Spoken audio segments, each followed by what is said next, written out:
Hello, I'm here with my mom again as my audience, and Millie.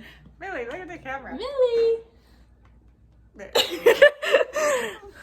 Here is, hold on.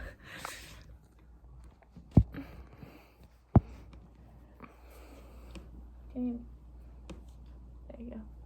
Here's this. Okay. Let's do this one last time. Okay.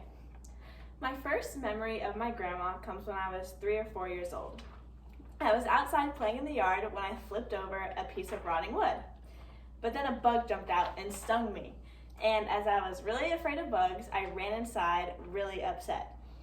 But my grandma wanted me to face my fears, so she said, well, let's go slay that bug. And I don't remember if we ended up slaying the bug or not, but in that moment, she taught me to be confident and brave.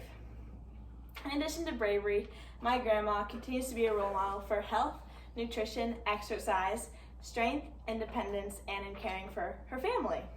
Born 3 years into the Great Depression, she exemplified her resilience. Then, as a woman in the early 1950s, she completed her master's degree in microbiology, and after receiving her diploma, most of her adult life was raising her 4 daughters. And although she sacrificed having a full career for her family, she was still able to teach part-time at the local university. One of her hobbies was sewing clothing, which was helpful in small-town Nebraska, especially for my tall aunt, her daughter Mary Jo.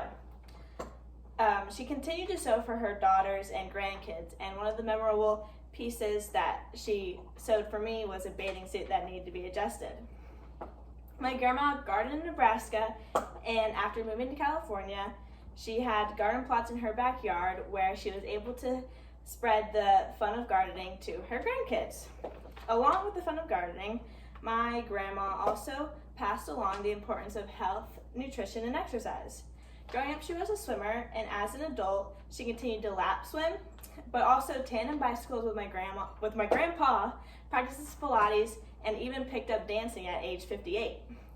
When she was a kid, she dreamed of dancing, but didn't get the chance to. So when her daughters got the opportunity, she put them in.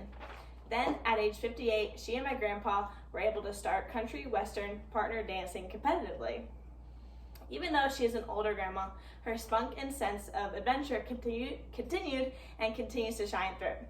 When she was 78, she ran around Legoland with me and my brother, us being 7 or 8 at the time.